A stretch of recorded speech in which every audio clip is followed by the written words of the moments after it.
Manascha Janmantara Karma Yoga, through the connection with the actions of the previous birth, the individual dreams, awakes, and plays in the three cities.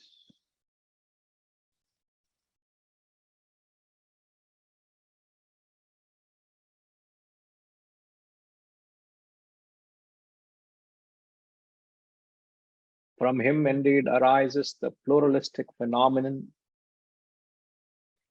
into whom the substratum, the bliss, Adharam means a substratum, Anandam is the bliss, Akhanda Bodham, the unbroken consciousness. The three cities dissolve. The three cities where the individual, the Jiva is the individual, spends the cycle of his life again and again in the three cities. The three cities here are the waking, dream, and deep sleep states. The three worlds. In the previous mantra, he said these three worlds, the waking, dream, and deep sleep states, are nothing but Maya. Maya, the word Maya is a very powerful concept. The only reason why they've called the world as a Maya, these masters have so much of love and affection for us. They want to pull us out of this entanglement. We are caught up, we are enmeshed, we are caught up in this cycle of birth and death. Childishly, we are caught up in this cycle of the waking, dream, and deep sleep, the three cities, the 14th mantra, as he says. So, out of extreme love and concern for us, they tell this world is Maya. Maya means something, it is not real. It's not that. So if you really understand and relate to this concept of Maya, there is no way you will develop an attachment to it. There's no way you will be interested in it. You will have no value for all that the world can give you. No value. You will only use it as a means to get to the goal of realization. You will very much play by the rules. Remember, you will have to play by the rules of that state. When you're in the waking state, you will have to play by the rule of the waking state. When you are in the dream state, when a dream lion is chasing you, when the dream lion is chasing you, you can't say it is a dream lion. You will have to run in the dream. You understand? You've got to play by the rules of that state. From one standpoint, from the waker standpoint, the dream world appears unreal. From the dreamer standpoint, the deep sleep and the waking worlds appear unreal. From the deep sleeper standpoint, the waking and the dream don't exist. That's no big deal. What they are saying is, from the waker standpoint, you must try play by the rules of the waker, and yet understand that you should not get caught up in it, because only a waker can put in what is known as self-effort. The dreamer and the deep sleeper cannot put in any effort.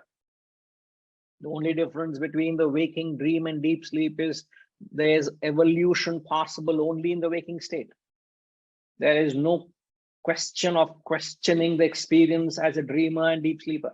Only a waker can question the experience, can question the authenticity of this experience, can question the experience. Is this world real? That liberty, that capacity, that freedom, that free will, only a waker has got. And as a waker, you got to question this world. Is this experience real? And when you question that, is this world real? This moment seems very much real. Whether the experience could be of joy, ecstasy, elation, or the experience could be of remorse and agitation. Whatever it be, this moment only appears real. But as you see, the vividness and the solidarity of the world passes. Nothing is absolutely real. It passes away. So the world that you experience doesn't pass the test of reality. It doesn't stand to the test of reality. Because anything that is said to be real has to stand the test of time, something which has to exist. Because the definition of reality is that which existed in the past, it should exist now, it should exist in the future. And the world that you experience, the flora and fauna, everything in the world has no reality of its own, it has to pass. So the world is not real.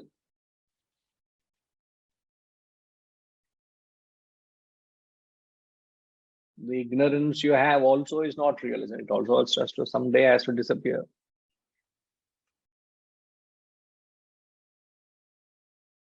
Then is the world unreal? No. When you ask this question to the masters, is the world real? They said, no, it's not real. Not that, not so. Is the world unreal? They say, unreal is something which didn't exist at all. It's not that the world doesn't exist at all. The world does exist for you and me. Something which is unreal,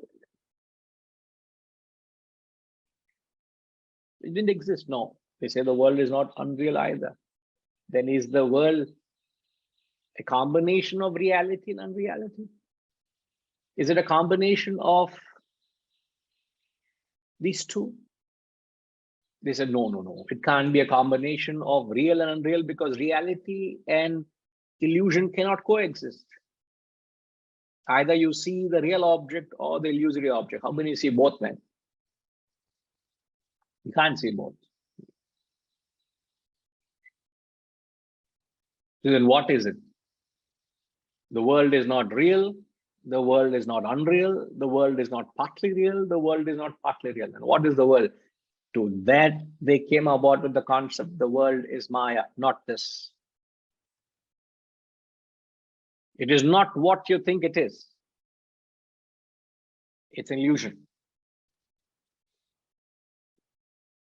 So the real sadhana, the real tapas, the real test to your wisdom is to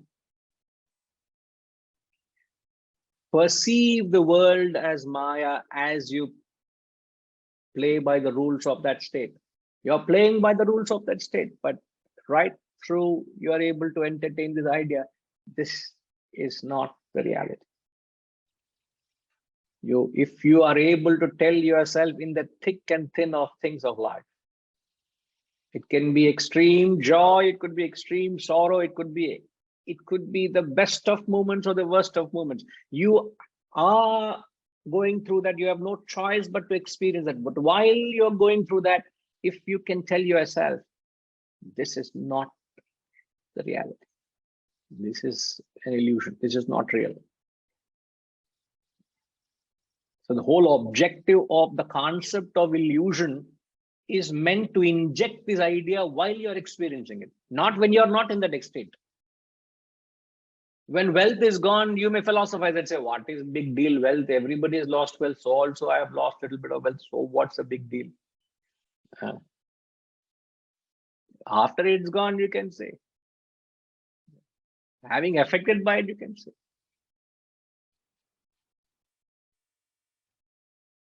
So the real spirit of detachment comes in when you're able to look at your experiences as an illusory, passing, fleeting, momentary. Don't give it any more reality than it deserves. Don't give it any more reality than it deserves.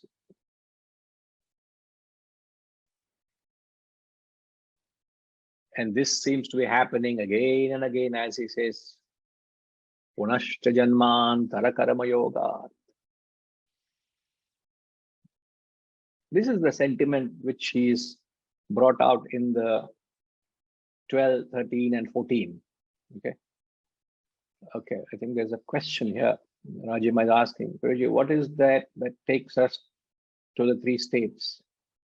If the mind ceases to exist in deep sleep, why can't we permanently, if the mind ceases to exist in deep sleep, why can't we permanently be in that state?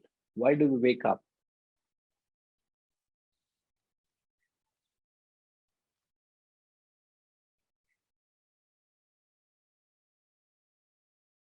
Hariji, your clarification is not right. The question, Guruji, what is it that takes us to the three states? The three states of experiences are the waking, dream, and deep sleep states of experiences. A waker, dreamer, deep sleeper is a product of your vasanas. When your vasanas are not manifesting, you are the deep sleeper. Please write this down. When your vasanas are not manifesting, you are the deep sleeper. When your vasanas are partially manifesting, you are the dreamer. When your vasanas are fully expressing, you are the waker. So the waker, dreamer, deep sleeper are an expression of vasanas. So vasanas is the root cause of your personality. So when these vasanas, which is the root or the seed of your personality, go through three phases of manifestation or three stages of expression. They're not manifesting, partially manifesting, fully manifesting. That's the difference. So what is it that takes us into these three stages of vasanas? That's the answer to the first question. Are you okay with that, Rajima? Why are you laughing there? I don't understand. Is it a matter of laughing? No, there also you're Dory. I don't know what is going on here. I'm trying to be a little serious here, and yeah, she's making a joke of the whole thing. No, it's not a joke, Rajima. It's a serious subject, and I'm taking an Upanishad class, and I don't know what's going on. No, it's not accepted. Your apology is not accepted. All is Maya. Correct, Raghu. Ellame Maya da. Everything is Maya. No issue, ma. So you're okay with that, isn't it? So it's the vasanas, which is the root cause, which expresses, which creates the individual. The jiva experiences the three different states: the waking, dream, and deep sleep. Now, the second question, if the mind ceases to exist in deep sleep, why can't we permanently be in that state? Then you have a person who goes into coma is permanent in that state until he wakes up temporarily. Also, permanently is temporary. A fellow is in coma, he becomes like a vegetable or a piece of furniture, almost lifeless. Just the vitals are functioning, they don't register anything. Now, the mind ceases to exist in the sense, again, when the vasanas have gone into the unmanifest state, which is the seed state, that's when you're said to be in deep sleep. So in deep sleep, there is no physical body, there is no mind, and there's only a very thin ray of intellect. Practical purposes, there's no intellect, but there's a very thin ray of intellect. So the state where you experience no mind is because the vasanas are asleep. Now, why can't we permanently remain in deep sleep? You mean to say you want to be sleeping all day? I don't understand the question.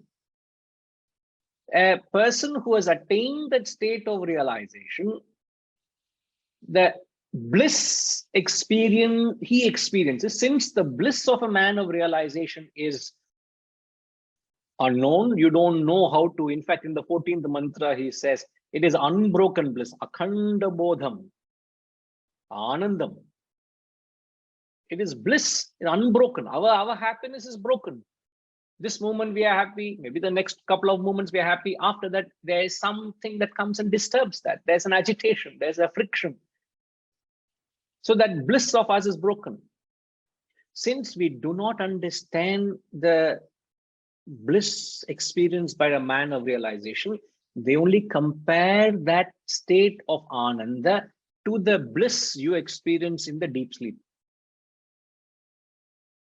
But no individual, mark my words, no individual can exist in any one state entirely. Any normal human being. But a person who is into coma is not a normal human being. It's not a normal state. He goes into the deep sleep. As a normal human being, a sane human being, an insane fellow, you go to a mental hospital, all the time he's in a hallucination world. He's in a dream world of his own. He's also not a normal human being.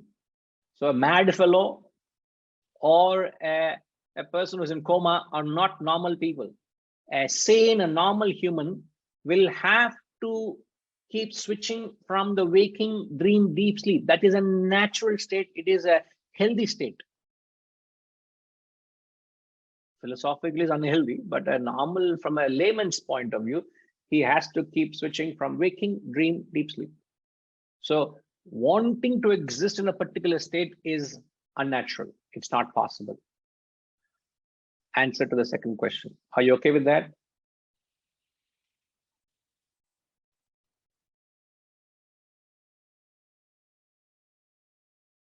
Right. The third question, why do we wake up? Why do we wake up is because we have vasanas. The moment you have exhausted all your vasanas, you have woken up to the reality. You have woken up to the consciousness. You are no more confined to the experiences, to the prism of the waking, dream, deep sleep. All our experiences are confined, are conditioned by the waking, dream, and deep sleep. But once you wake up to that consciousness, you are no more confined to the prism of the experiences of the waker, dreamer, deep sleeper. So when you wake up because of your vasanas. You go through the experience of these three states because of your vasanas. And there's nothing wrong with it.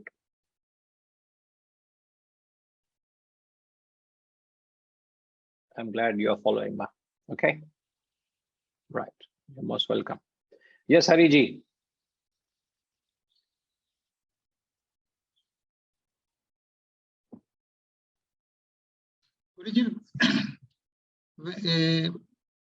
In many places, you have taught us that a tamasic fellow, he prefers to be in a sleepy state or in the morning to getting up from the bed. He finds it difficult because of his tamasic nature. So can we somehow equate that in a tamasic person, when he is rajasic, he wants to be active, when in the dream state, he is partially awake, but in the sleepy state, he is tamasic. He doesn't want to do anything. Is it not can that not be the reason why we are finding it difficult to get up in the morning at 4 o'clock to do our sadhana. So that is not the context of the question, sir. No, we are talking about the deep sleep. Deep sleep, what has got deep sleep? Even though deep sleep, the mantra in the, I think it's the 13th mantra, isn't it? The 13th mantra says, in the period of deep sleep, when everything dissolves, overcome by tamas, ignorance, he attains a state of bliss. Yeah. Right? Now, in that 13th mantra, when he says overcome by tamas, tamas here is translated as ignorance, avidya. Not tamas in the state, in the sense as sattva, rajas, tamas. Okay. You get it? If you are referring to, I believe you might be referring to this context. But when you say tamas there, tamas is not as the proportion of your gunas. Here, why are you in deep sleep? He is describing deep sleep states there because the mantra 12 and 13, 12 describes the waking state, 13 describes the dream and deep sleep. Deep sleep, Now, as we understand, deep sleep is also synonymously called as avidya. Okay.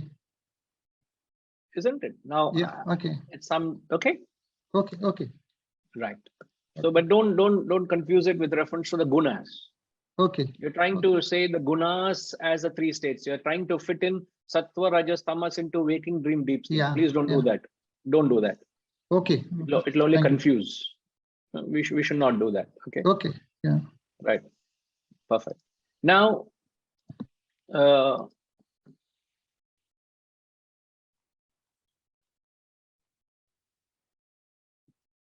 as we mentioned earlier, it's important to note why he calls deep sleep as tamas or ignorance. In fact, I'm sure you have recalled earlier we have mentioned that the deep sleep has various synonyms in the scriptures. There are various terms used for deep sleep. Sushupti, the word deep sleep is sushupti. What is the three terms for waking, dream, and deep sleep? Waking is jagrata, swapna, sushupti. The waking, dream, deep sleep are three states. So the synonyms are rather synonyms of deep sleep. What are the synonyms that we have learned in Vedanta for deep sleep? So we use it liberally. The Shastras use it liberally. So when they use it, we should not misunderstand. So like here, it was a possible misinterpretation. You could get confused. So the word tamas, ignorance is avidya, also means deep sleep.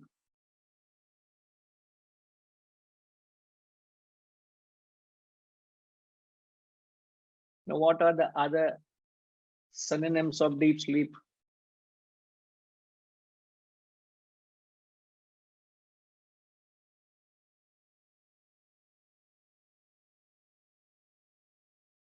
Means you're not wrong. They all philosophically mean the same, but you may not be able to use it liberally in the same context, but they all mean the same. Reddy Garu, give me another synonym of deep sleep.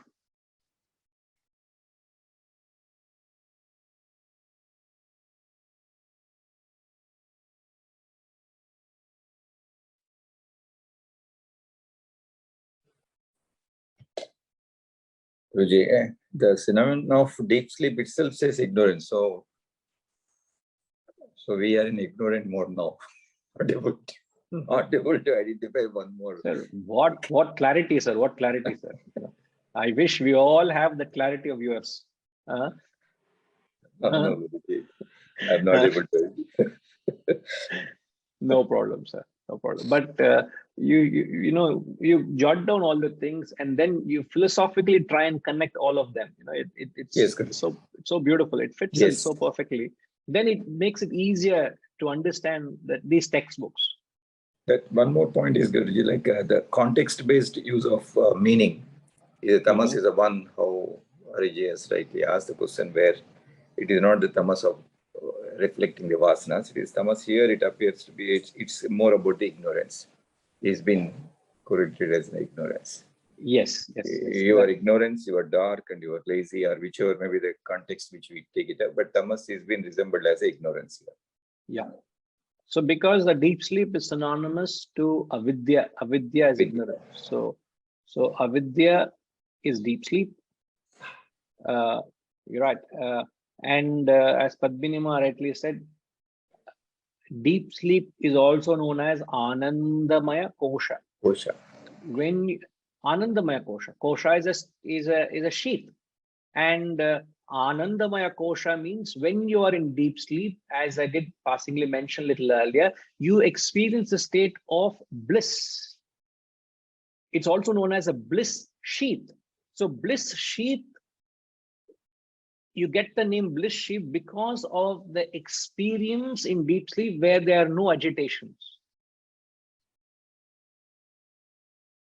There are no agitations in deep sleep. That is the reason you experience bliss. Now, Kashish, can you answer this question? Why are there no agitations in deep sleep?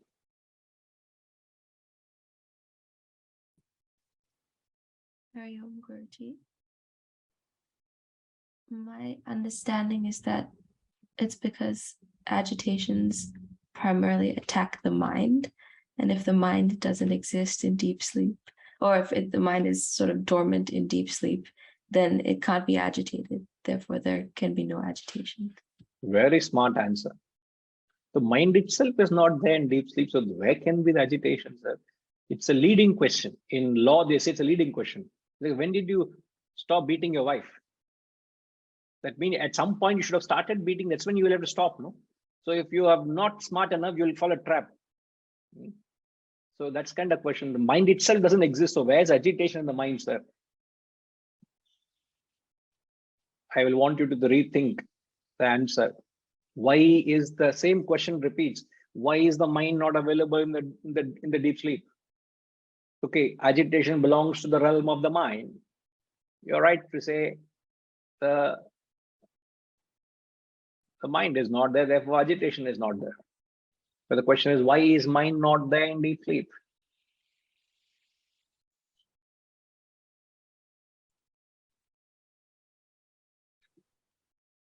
Others, please refrain from answering until you're asked for. I'm not sure, Guruji. All right, no problem. But you see the question is valid, huh? Not that your answer is not valid, but the question still is, we've not got to the root of it. Yes, sir.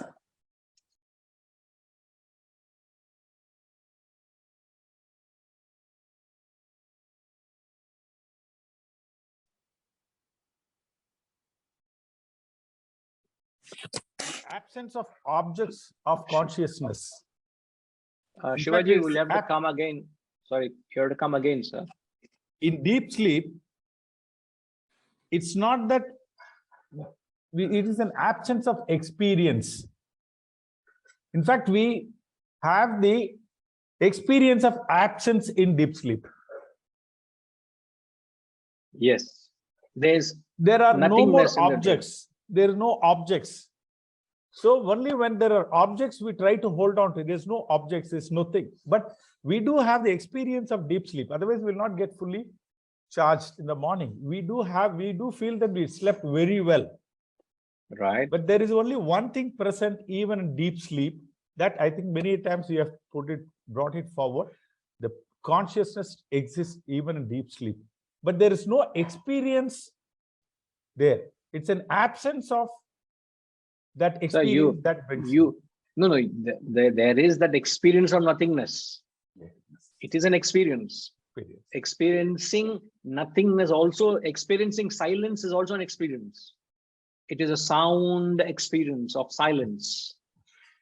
You know, you have a profound experience of silence. It is an experience. Please remember, it is a waking, dream, deep sleep are three distinct experiences. You'll have to clarify that at your end, that it is an experience. Experience of absence. Absence of sound. Oh, it's been a very beautiful, it's a quiet, I'm experienced Silence. quietude. It's an experience, no? Experience of absence. No, absence The of what? nothingness. Absence of agitation. Sir, Agitation. absence of agitation is nothingness. Agitation of objects, nothing exists. So it's a very deep state of mind where you It's a deep state of no mind, sir. There is no mind in the deep sleep. I'm not trying to checkmate you, sir. What I'm trying to establish is in the deep sleep, there is no mind. And the There's no absence of mind creates silence. Right, sir? in fact, Okay. yeah. Yeah, go ahead. You have something to say, sir. In Go ahead, fact, please. Bringing that state of mind when you are awake is precisely meditation. If we can bring that state of mind, what we get in deep sleep, that is meditation. Yes, sir. That's what I many times it leads to. I do not know to what extent it is that thing. It leads to that. Yes. Thank you.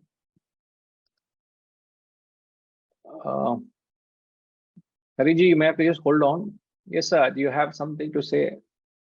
If you can, it'll be good if you can rename yourself, sir. But we'll have to address your iPhone.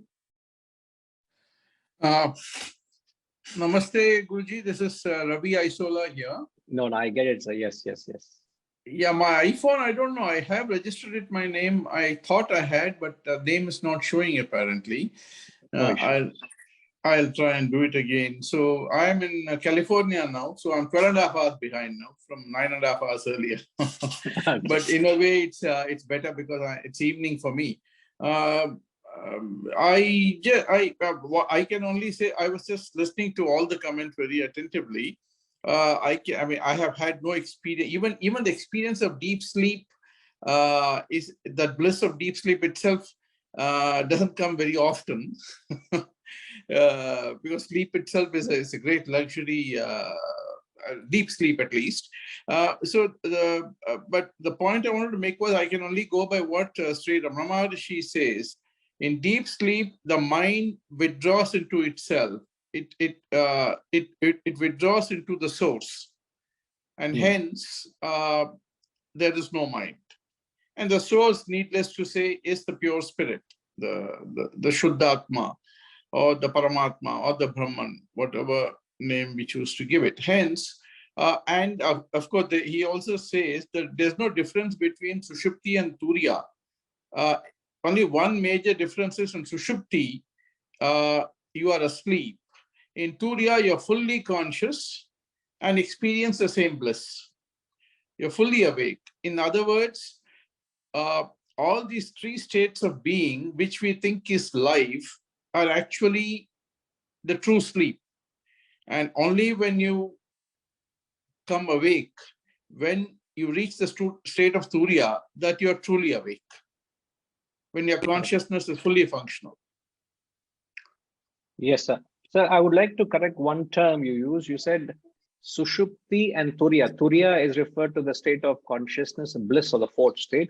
You said they are same. They are not same. They are similar. They're similar, correct. They're not same. They're not same. They cannot. Similar. They cannot be the same. So it is similar. The experience of the deep sleeper or the experience of Turiya is like the experience of a deep sleeper. So there But we are fully using. conscious.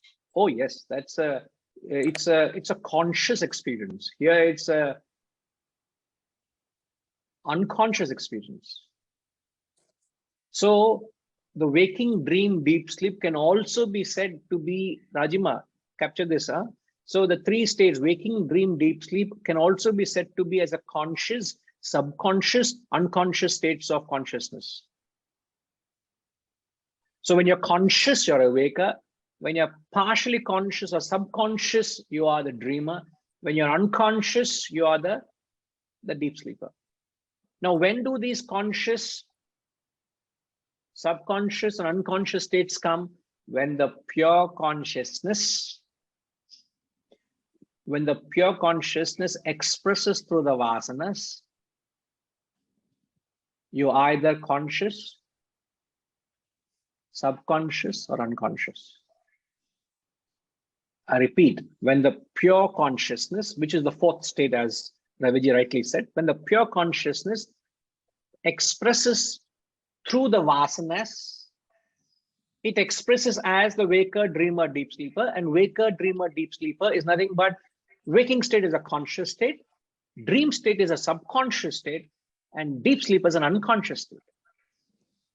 So deep sleep and unconscious state, the experience of the fourth state, they say, is akin to the experiences of a deep sleeper, where you experience that nothingness or the soundness of no agitations. So the question which I had asked Ashish, why are there no agitations, sound sleep, or no disturbance? Why is it that there are no agitations in deep sleep?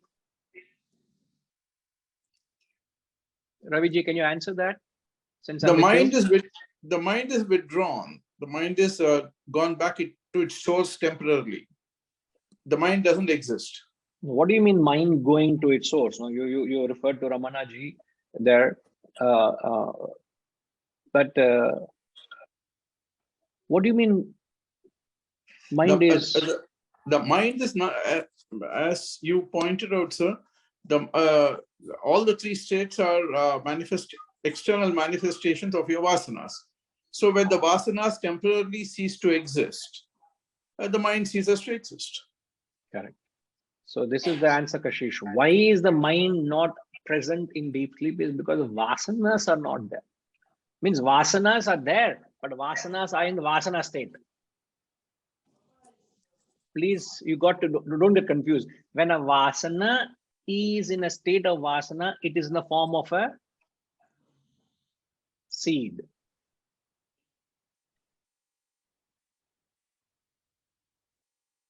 Thanks, Raviji. Perfect. Very good. So when vasana is in the state of a vasana, it's in the form of a seed. When the vasana manifests, when the seed manifests into a sapling, it becomes a thought. When vasana is in a state of a vasana, it is a seed. When it first manifests, it manifests as a sapling, as a thought. That sapling, when it grows into a plant, it becomes a desire. And a desire, when it fully grows and blossoms into a tree, it becomes action. So vasana, thought, desire, action.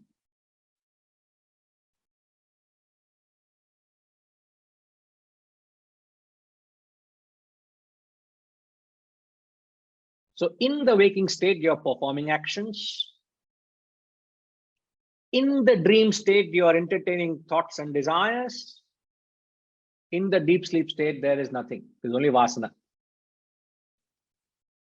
All are one and the same.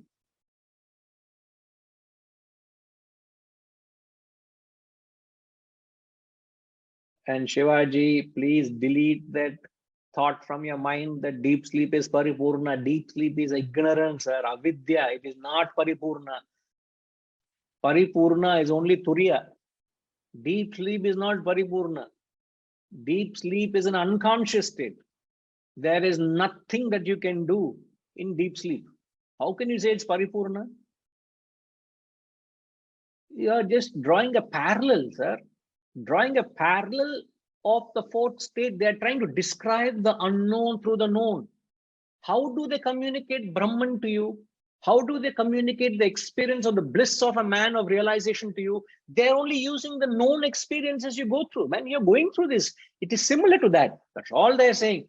But I can't say the paripurna of the turiya is the paripurna in the avidya. In fact, they call it avidya. There is no vidya at all in the deep sleep. So how can you say it's paripurna? They're all contradictory terms. We can't use that. Ananda is because there is no agitation. That doesn't mean paripurna. Don't mistake, it's very, we have to be very sure how we are interpreting. Anandamaya kosha is because you experience no agitation. Right? Just now we are clarified. Why are there no agitations? Because vasanas are in a vasana state. There is no mind. Mind is temporarily absent in deep sleep, permanently absent in realization. That's why they call the state of realization as amani bhava. Amani bhava means no mind state. Mindlessness is Brahman.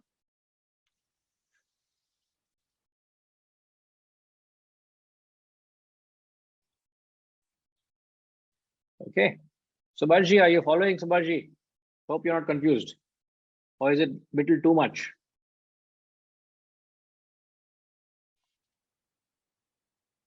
What you are saying, I am trying to understand each and every step.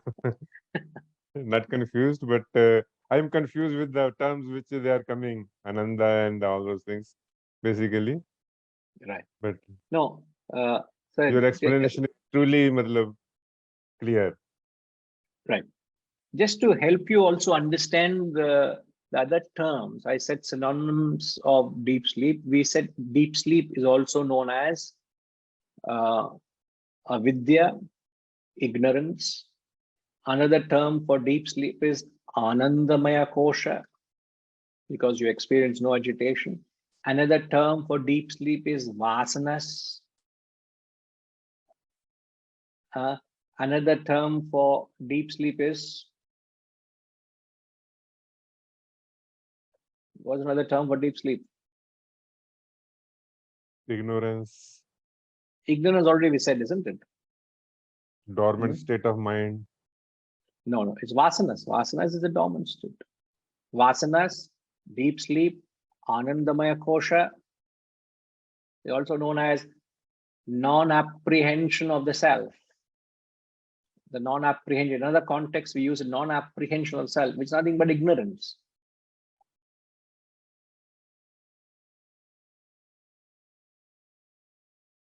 Are there any other terms? Unconscious. Gayatri Ma? We said it is Unconsciousness. unconscious. Correct. Unconscious state. An unconscious state also is deep sleep. So all these mean the same, sir. You'll not find it difficult once you understand all this. So we have explained what unconscious state is. We also explained how it gets the term vasanas. We also explained how it gets a state of ignorance. We also explained how do we get the state of ananda. And also ignorance is akin to, similar to non-apprehension of the self. Understood. Okay, great, sir. Great. Right. Any other terms, Gayatri Ma? One more you told in Sanskrit, Sushupti. Sushupti is not synonym. It is just another, it's Sanskrit name. Sushupti is a Sanskrit term for what we call as deep sleep. So these are all synonyms. They all mean the same thing. Okay.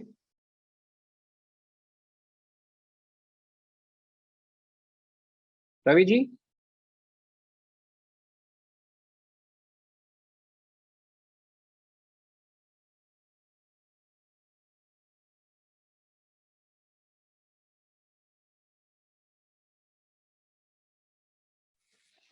Can you hear me? Yes, now we can hear you. Yes.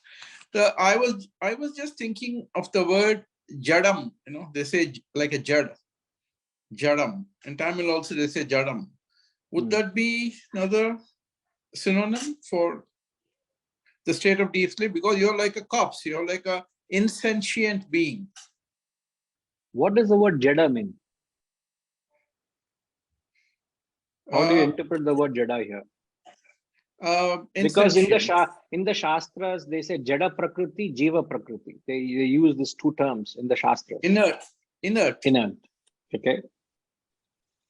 No, even the body in the waking state also is inert. No.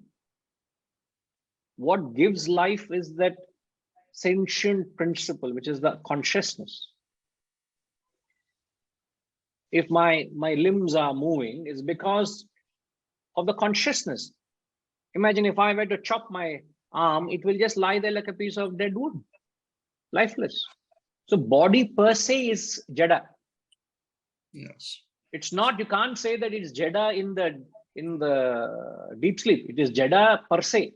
Body itself is jada. It's lifeless per se. But what gives life is consciousness plus matter equals life. So the equation of life in Shastra says the life-giving principle, which is the sentient consciousness, plus the insentient matter. The insentient matter is the body, the mind, the intellect. So the life-giving principle plus dead matter equals life.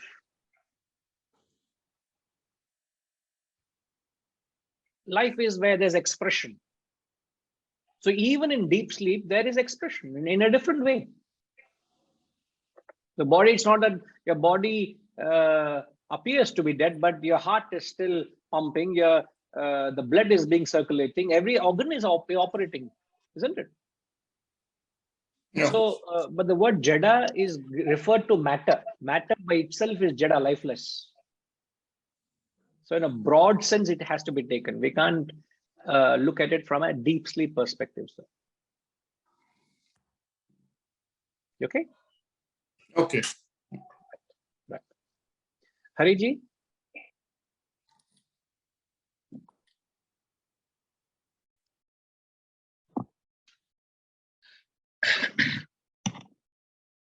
When we define mind as the flow of thoughts,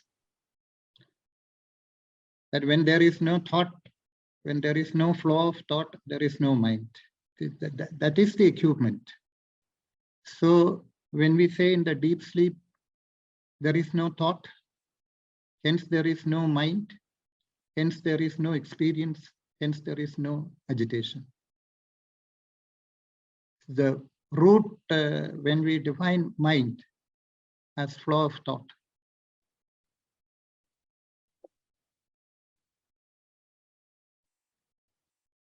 Is it the interpretation correct?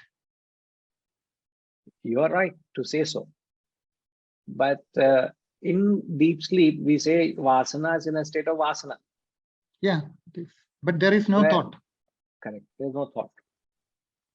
So say the thought and desire are in the waking state, which is the sapling and the plant. The sapling and a plant are the dream. The tree is the waking. Even in the waking state also, if we don't have, sometimes there is absolutely that I will be gazing somewhere, having then no thought. You're No daydreaming mind. them. You're daydreaming them. No mind, no, or partial mind. Daydreaming, yeah, correct. Then you're not in a conscious state. You are in that is not a healthy state. Yes, true. I hope nobody is daydreaming now. Please be conscious what's going on. Please you have to absorb everything that's coming your way, isn't it? So daydreaming is not an ideal state. It's not a conscious state. So you can be in a state where there are no raging thoughts and desires in the waking state. Yeah, yeah. Mm-hmm. Yeah. As you become more introverted, thoughts become less. Naturally, the thoughts are subsiding. Yeah. Why are they subsiding? Because the vasanas itself are less. See, when the seed is taken care of, there is no manifestation. You must understand this logic is not understood. Many people are addressing the expression, but not the source. Vedanta helps you to deal with the source. When the source is removed, there will be no expression. Vasana is the seed, the source. So when the vasanas are uprooted, the thoughts will naturally subside, and that takes it's a gradual evolution. So it's not easy to uproot a.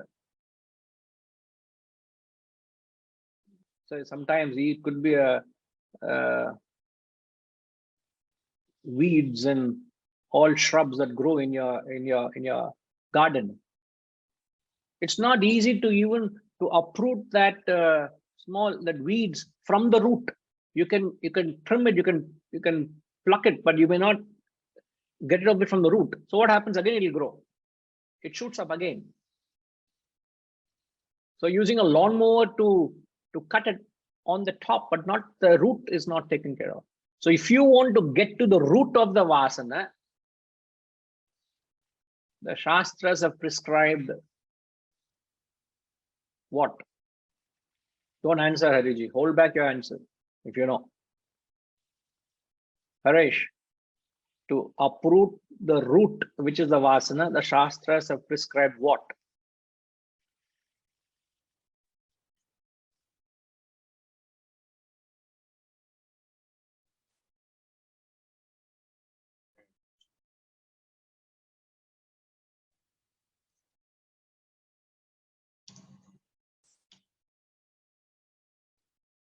I'm not entirely sure, Guruji, on the answer.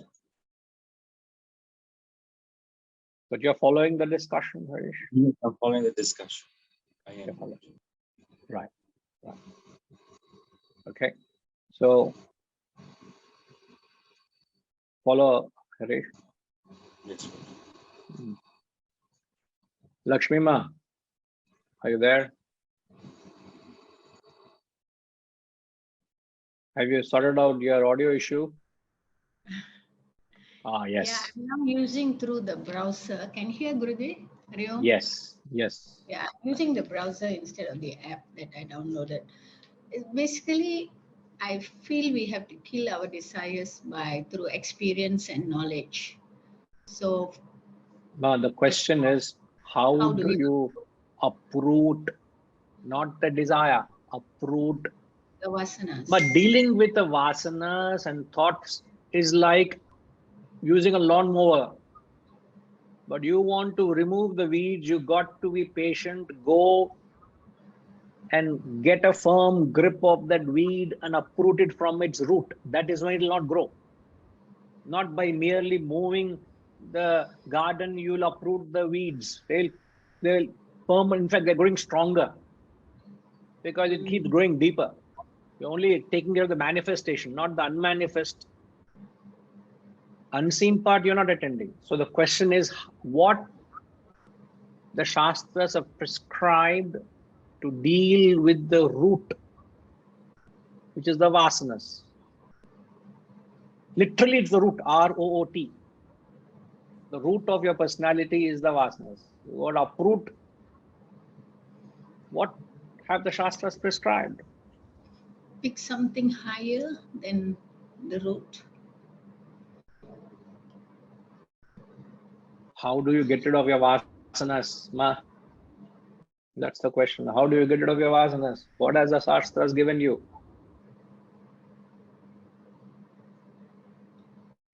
I'm not very sure, Guruji. It's the knowledge. Okay. I I'm will not. very- Yeah, I'm not very sure.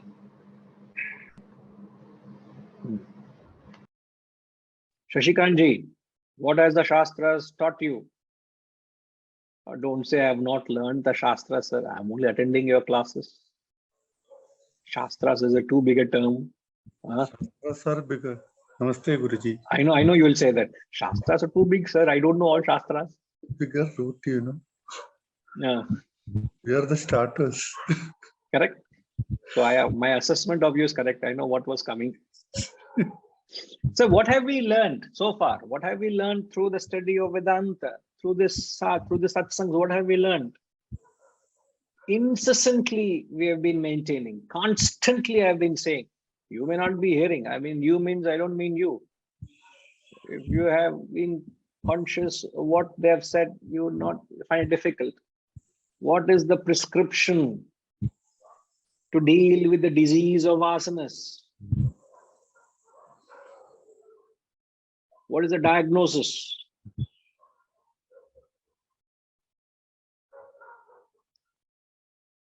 control the desire? What extent? Manipulate the desire? What extent?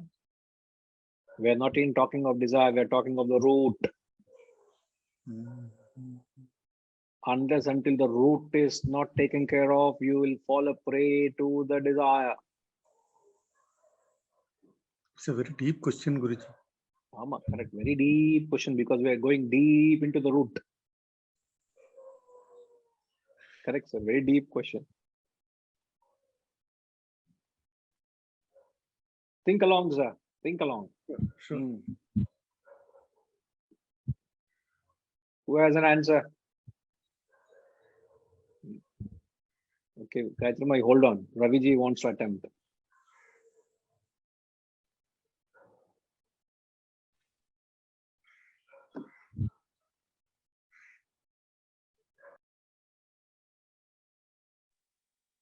Can you hear me, sir? Yes, sir. I can only think of, again, to go back to the great Guru Sri Ramana Maharishi, he talked about Mano Nasha. Till there is a mind, it will keep doing what it's doing. The goal is Mano Nasha, and Mano Nasha or uprooting of vasanas can only happen when ignorance is replaced by wisdom, knowledge, by jnanam. So, through one path or the other, it could be through scriptures, maybe through yoga, maybe through, eventually you have to remove, uproot ignorance. I can think of no other way. In your own way, you have spoken partly of what the scriptures are saying, but obviously you have not spelt it out, so it would be difficult for everybody to derive the right terms which I'm looking at. No, but you're partly there. Partly there. Atma Vidya, Brahma Vidya. Partly so. The proportion of the answer is still partly. Yes, sir. Yes, Harish.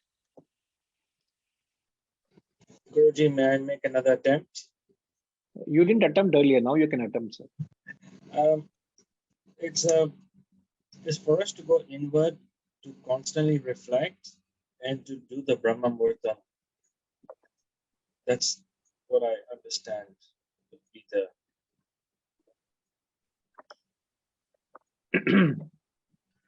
somewhat of the answer. You're given part of some part. There and thereabouts, Harish. You're not spelled it out. No. Good try, though. Yes, Harish. Sushmama.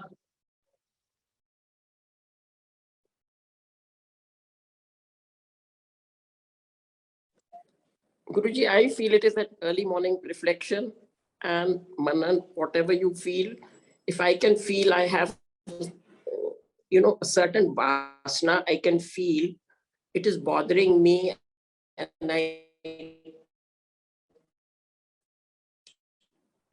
want to get rid of early morning, and through wisdom, whatever I've learned through the Shastras, through converted my knowledge into a little bit of wisdom which I've gained, I realize that this is the root cause which is making me do things which I should not do.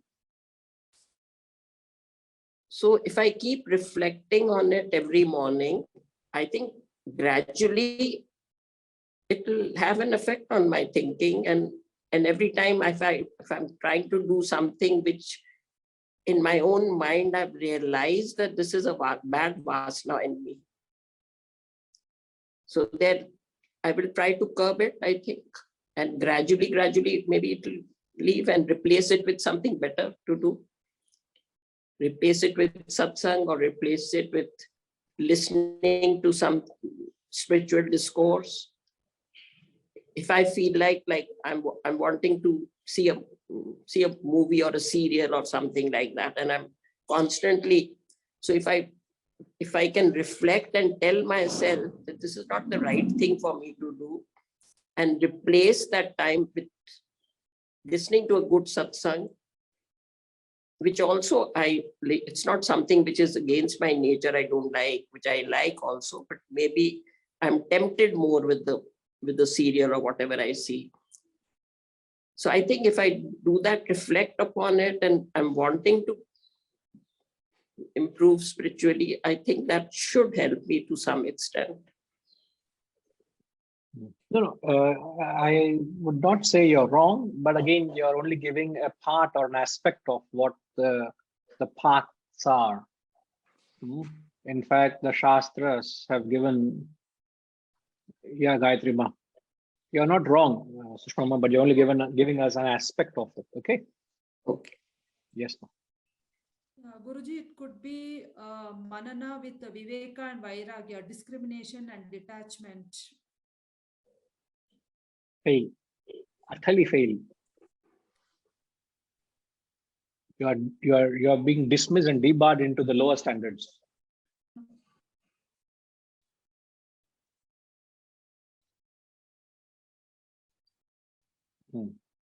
You okay? Ma, you are my only hope, ma. All these people, I tell you.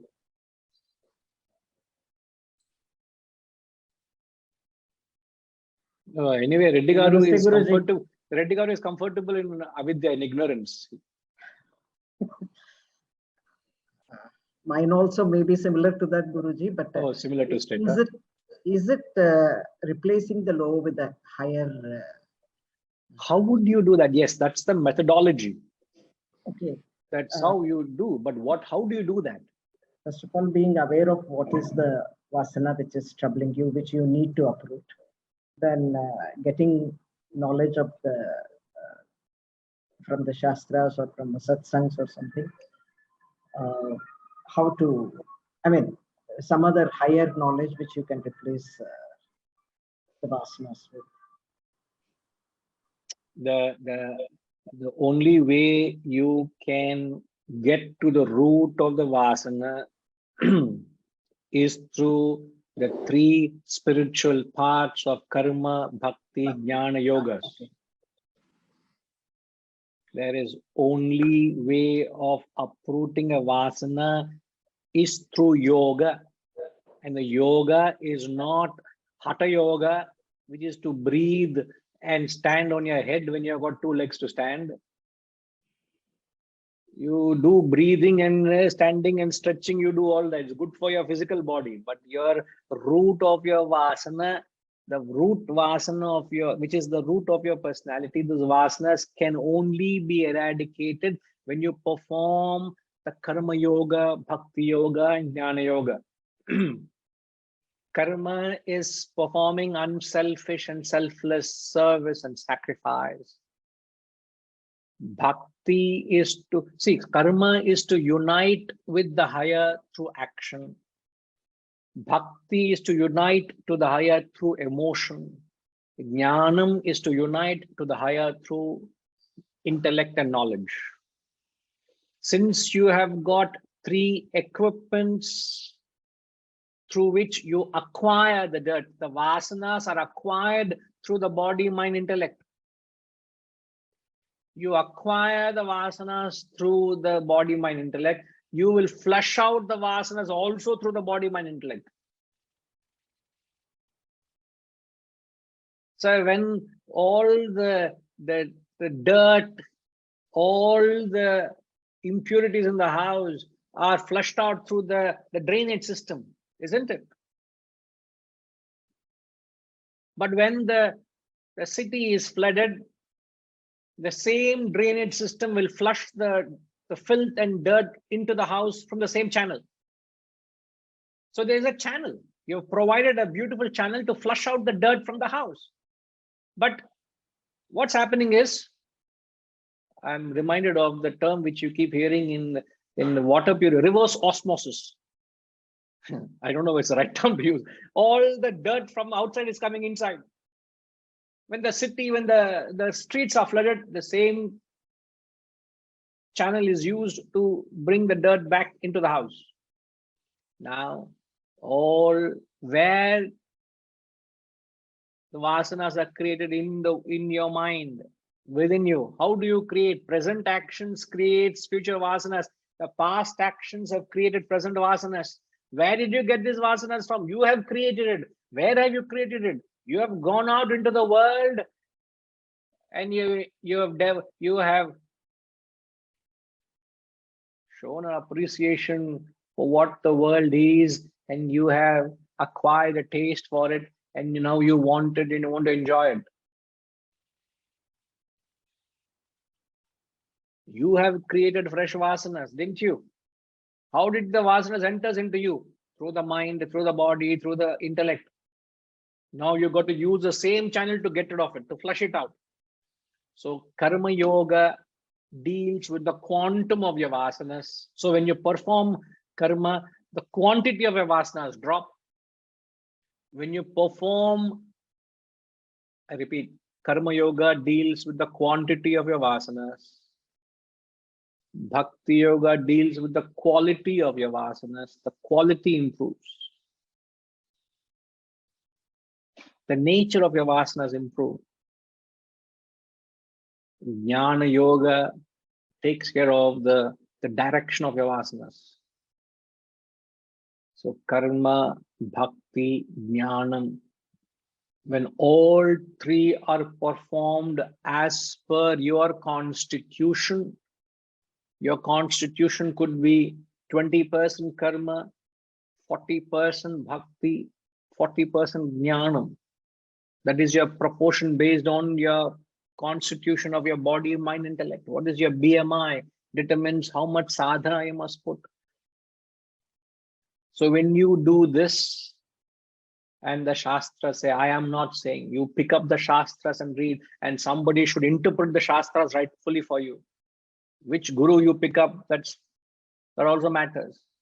The Shastras say it is 99% karma, bhakti, jnanam, and 1% is the conclusion part, meditation. The gurus out there are interpreting it differently. You follow them, and you also claim them to be right. Because you say, I am also experiencing. But are the Shastras saying it? 99% means most of your sadhana is spent on karma, bhakti, jnanam. The last stages of your spiritual journey is meditation. Please don't be sold. You have sold yourself to personalities and celebrities. For God's sake, please think. Meditation only takes care of the last vasana. The bulk of your vasanas are taken care of by karma, bhakti, jnanam. It is logic, it is science. So if you don't do this, the vasanas will remain.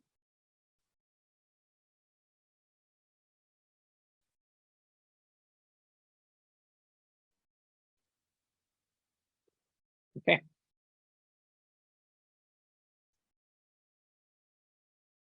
So today's satsang is all nothing but the play of vasanas. Vasanas are making a fool of you. So don't be fooled by the vasanas.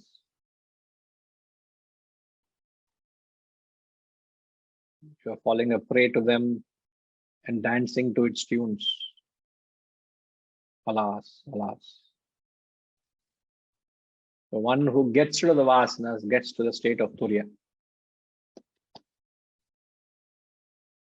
So state of Turiya is said to be a state of vasana-lessness. So vasana-lessness is perfection. Thoughtlessness is perfection. But to get to that state, you must slowly change the character of your vasanas, drop the lower and pick up the higher. Yoga is nothing but dropping the lower and picking up the higher. And how do you do that? Through karma, through action, through emotion, through bhakti, through jnanam, through knowledge. All the three has to be done proportionately. And when you do so, the vasanas for the lower drops, you pick up higher vasana. And someday, and as you evolve, in fact, they say the three yogas, when you perform, you reach a state of uparati. Uparati is a mental withdrawal. That's a sign that you have evolved. Uparati, you're mentally withdrawn from the world. You may be in the marketplace, but you're withdrawn. The world doesn't fascinate you. Withdrawn from the world. Then comes dharana. When you perform what is known as open-eyed meditation, dharana, then dhyana, which is closed-eyed meditation, and then comes samadhi, which is realization. So this is the roadmap the Shastras have given, laid out. Karma, bhakti, jnanam, uparati, mental withdrawal, dharana, open-eyed meditation, dhyana, closed-eyed meditation, and then comes samadhi. There are no shortcuts to it. The modern gurus are giving shortcuts, and everybody is falling a prey to it. A true guru would not bypass all this. All sorts of new jargons are being marketed. When you fall a prey to it,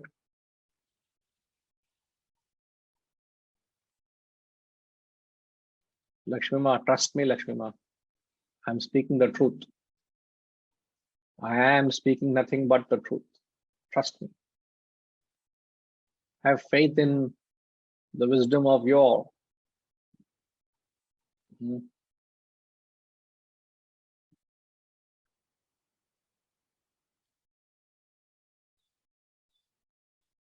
All right, so we'll come back. Om Purnamada Purnamidam Purnat Purnamudachyate Purnasya Purnamadaya Purnamevavashishyate. Om Shanti Shanti Shanti. Hari Om. Shri Gurubhyo Namaha. Hari Om.